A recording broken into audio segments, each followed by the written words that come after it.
Gerçek bir suçun anlatıldığı bu videoda bir aile küçük kızlarını kaçıran komşularının manipülasyonlarının ağına düşüyor. Hem de 2 defa.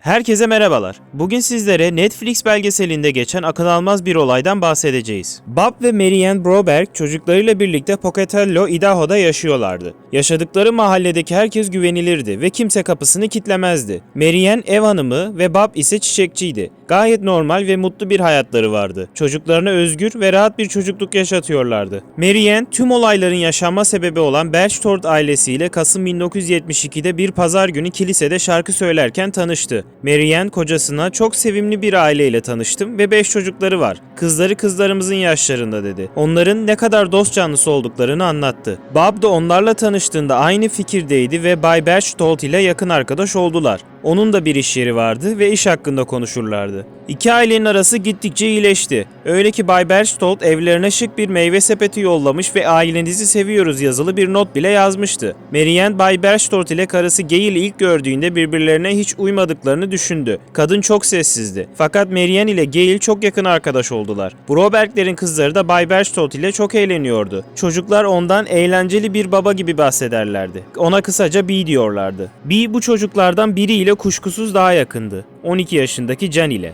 B, Jen'e Dolly yani bebek diye hitap ederdi. Jen'in anne ve babası B'nin ona gösterdiği özel ilgiden rahatsızlardı. Jen ise B'yi babası gibi görürdü ve onun yanında kendini güvende hissederdi. Ancak B, Jen'in güvenmesi gereken en son kişiydi. B, Jen'i istiyordu. Bunun için babası Bob ile çok yakın oldu ve güvenini kazandı. Amacı Jen ile arasına giren her şeyi yok etmekti. B'nin hedefi Bob ve Mary Ann'i ortadan kaldırmaktı. Bir gün Bob ile geziye çıktı ve cinsel açıdan eksiklik çektiğini söyledi. B'nin dili öylesine kuvvetliydi ve insanları öyle bir manipüle ediyordu ki evli ve çocuk sahibi Bob ona mastürbasyon yaparak rahatlattı ve böylece Jen ile yakınlaşmak için ileride kullanmak üzere Bob ile eşcinsel ilişkiye girmiş oldu. Mary'e ise ne kadar güzel ve seksi olduğunu söyleyerek kendine bağlamaya çalıştı. Onlarla oyuncak gibi oynadı. Bunları yapmasındaki amaç kuşkusuz Jen'e ulaşma yolundaki engelleri kaldırmaktı. Onlara küçükken tecavüze uğradığını ve terapistinin küçük çocuklarla vakit geçirmesinin ona iyi geleceğini söylediğini anlattı. Jen her yatağa yattığında onun yanına uzanıp onunla hayal kuruyordu. Bob ve Mary bundan rahatsız oluyordu ancak ona güvenmeyi seçtiler. Oysa ki B, Jen'in yanına yatıp onu düşünerek taciz ediyordu. Sürekli birbirlerine yatıya kalırlardı. Bir gece Jen uyandığında kilodunun bileklerine kadar inmiş olduğunu gördü ve B'nin eli üzerindeydi. B bir şekilde bunu Jen'in dağınık yatmasına bağladı.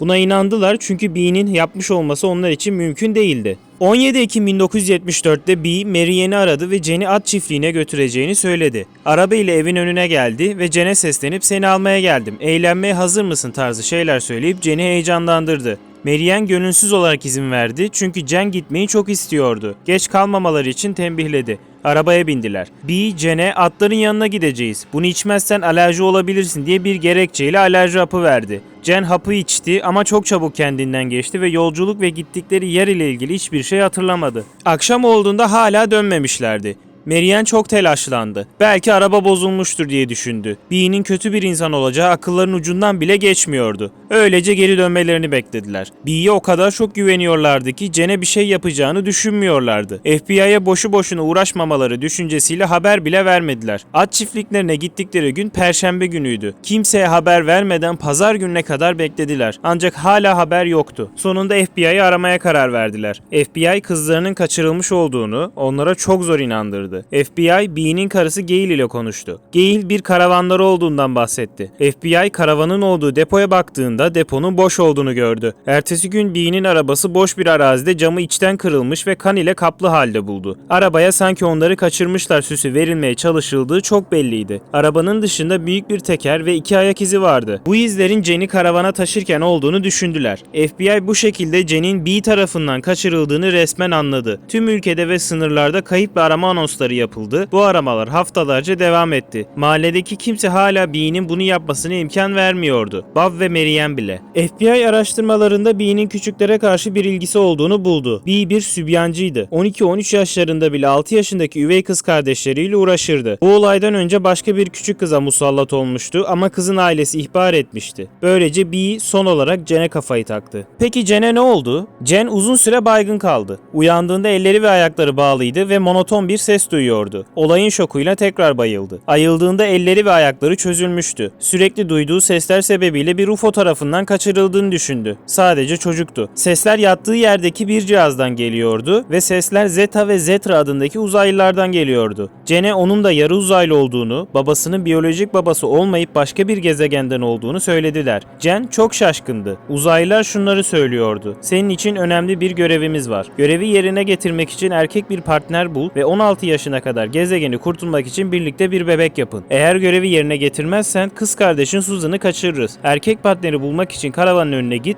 o orada olacak." Jen karavanın önüne gittiğinde Bee orada duruyordu. Jen'e şiddetli bir ışığın onları alıp buraya getirdiğine ve birlikte olmaları gerektiğine inandırdı. Jen ona çok güveniyordu ve çok korkmuştu. Birlikte kaldıkları süre boyunca seks ile ilgili kitaplar okuttu ve kendini mutlu etmesi gerektiğini düşündürttü. Jen çoğu kez tacize uğradı ama bunların bir görev gereği yapıldığına inandırılmıştı. Uzun süre birlikte kaldılar. Bee abisini aradı ve evlilik izni için Jen'in ailesiyle görüşmesini istedi. FBI arama kayıtlarından Bee'nin karavanının Meksika'daki yerini buldu ve onu tutukladı. Jen'i ailesinin yanına götüreceklerdi. Bee, Jen ile konuşabilmek için altın yüzüğünü Guardian'a verdi. Bee, Jen'e yaşadıkları cinsellikten, bu özel görev ve bebek yapma işinden kimseye bahsetmemesi gerektiğini söyledi. Bunu yaparsa uzaylıların babasını öldüreceğini, kız kardeşi Karen'ın kör olacağını ve Susan'ın da görevi tamamlamak için kaçırılacağını söyleyerek tehdit ettiğini hatırlattı ve "Benden hariç hiçbir erkeğe yaklaşmamalısın, babana bile," diye uyardı. Ailesi Jen'i almaya geldi. Jen çok sessizdi ve babasına hiç yaklaşmıyordu. Onda bir tuhaflık olduğunu ve sorunun henüz bitmediğini anladılar. Onu doktor kontrolünden geçirdiler ve kızlık zarının patlamamış olduğunu gördüler. Bee ise Meksika'da tutuklandı ve adam kaçırmakla suçlandı. Jen hep Bee'yi ve görevi nasıl devam ettireceklerini düşünüyordu. Korkuyordu çünkü uzaylı Zeta ve Zetra 16 yaşına kadar görevi tamamlayamazsa babasını öldüreceklerini,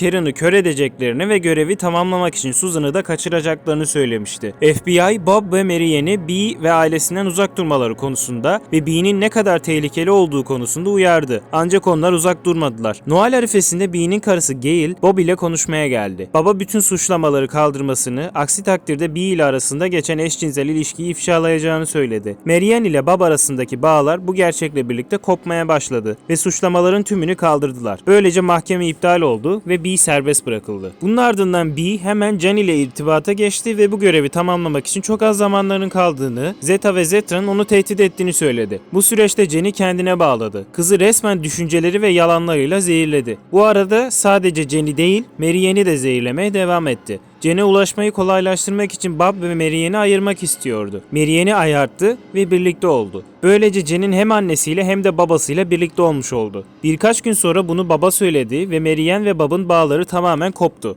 Bu tam da Bee'nin istediği şeydi. Bob, Marianne'e boşanma davası açtı ve Marianne o zaman yaptığının çok yanlış olduğunu ve kanseri kesip atması gerektiğini anladı. Bob'dan özür diledi ve onun güvenini kazanmak için her şeyi yaptı. Onları ayırma planı işe yaramayınca Bee suçunu itiraf etti ve 5 yıl hapis cezası aldı. Duruşmaların sonucunda hapis cezası 45 güne indi. Bu sırada Jen Bee'ye kaçtı. Onun tek düşündüğü 16 yaşına gelmeden görevi tamamlayabilmekti. Birlikteyken tek yaptıkları şey seksti. En azından Bee için öyleydi. Jen kendini tamamen Bee'ye aşık olduğuna ve onunla evlenmesi gerektiğine inandırmıştı ve bunun arkasında görevi bitirmek vardı. O sıralarda Bee hapis cezasına başladı ve iyi halden hapiste sadece 10 gün kaldı. Jen'i ise bu süre içerisinde yatılı bir Katolik kız okuluna yerleştirdi. Rahibelere kızı olduğunu ve Lübnan'da yaşanan iç karışıklıktan kaçtıklarını, annesini bu olayda öldüğünü, kendisinin de CIA'de gizli görevde olduğunu söyledi. Jen'i soranların onu aradığını ve asla söylememeleri gerektiğini söyledi. FBI Bee ve Jen'e ulaşamıyordu. Kameralardan Bee'nin yatılı bir Katolik kız okulunu sürekli aradığını buldular. Bu okula gittiler ve Jen'i Janice Tanner ismiyle kaydettirdiğini anladılar. FBI Jen'i okuldan alıp eve getirdi ama Jen çok panik bir haldeydi. Bunun nedeni görevi tamamlamak için çok az zamanının kalmasıydı. Sürekli evdekilerle tartışıyor, Bee ile evlenmesi gerektiğini söylüyor ve babasına çok soğuk davranıyordu. Bir gece Bob'un bir çalışanı aradı ve iş yerinin yandığını söyledi. Bob bunun Bee'nin yaptığından emindi. Bee, Bob'un Jen'in babası olmasına katlanamıyordu ve bu nefret suç işlettiriyordu. Bu olayları planlama, Jen'i kaçırma ve CIA kimliğini kimliğine bürünmenin sonucu olarak tutuklandı ama akıl sağlığı iyi olmadığı için serbest bırakılıp bir akıl hastanesine yatırıldı. Bu arada Jen büyüyordu ve uzaylıların varlığı konusunda ciddi sorgulamalar içerisindeydi. Ama bu sorgulamaları yapmaktan bile çok tedirgindi. Ve sonunda 16. yaş günü geldi. Hamile kalmamıştı. Bir silah alıp Susan'a görevi anlatmak istiyordu. Eğer kabul etmezse ilk onu, sonra kendini öldürecek. Doğum günü geçti ve şunun farkına vardı. Görevi gerçekleştirememişti ama Karen kör olmamıştı. Zeta ve Zetra babasını öldürmemişti ve Susan'ı da kaçırmamıştı. Her şey çok normaldi. Jen için tüm bunların gerçek olmadığını ve bu kadar zamandır buna maruz kaldığını anladığı an çok zordu. Bunları birine anlatmak istiyordu ve sonunda en yakın arkadaşlarına anlattı. Onlar bunu annesine de anlatması gerektiğini söyledi. Marianne bunları duyunca buna inandığına gerçekten çok şaşırmıştı ve üzülmüştü. Bu çok büyük bir psikolojik şiddetti ve bunca zaman kızının bununla tek başına başa çıkmış olması onu çok üzmüştü. 28 yıl sonra Marianne bu olayları bir kitaba döktü ve herkesin böyle insanlara karşı bilinçli olmasını sağlamaya çalıştı. Bee bu kitabı öğrendiği andan itibaren Jen ve ailesini tehdit etmeye başladı. Ama en sonunda Bee bütün suçlamaları kabul etti ve 3 ayrı suçtan yargılanıp sonucunda da hapis cezası aldı. Ancak bu hapse dayanamayacağını söyleyerek yüksek dozda kalp ilacı alıp intihar etti. Bu olayların duyulmasından sonra tam 6 kadın Jen ve ailesini aradı ve küçükken onlara da tacizde bulunduğunu, hatta birini tecavüzden yargılanıp 1 yıl hapis yattığını söyledi. Jen şu an bir yetişkin ve geçmişte yaşananlar için şunları söylüyor. Geçmişte annemin ve babamın yaptığı hatalar var ama hatalar niteliğine göre değerlendirilmeli. Annem ve babam bilinçli ve kendi istekleriyle bu hataları yapmadılar. Ben, annem ve babam hepimiz Bee'nin manipülasyonlarına maruz kaldık. Hem de her defasında. Bilgi öküzleri olarak bizim anlatacaklarımız bu kadardı. Olay ile ilgili daha fazla bilgi edinmek isterseniz Netflix belgeseli olan Abducted in Plain Sight'ı izleyebilirsiniz. Belgeselde olayı anlatan Jen'in anne ve babasının Bee'den bahsederken hala gülümsemesi, sanki hala Bee'nin suçlu olduğunu düşünmüyor gibi tavırları gerçekten çok çarpıcı. Olay ile ilgili düşüncelerinizi yorumlarda belirtebilirsiniz. Daha sonraki içeriklerimizden haberdar olmak için bildirimleri açabilir ve abone olabilirsiniz. Kendinize iyi bakın. Hoşça kalın.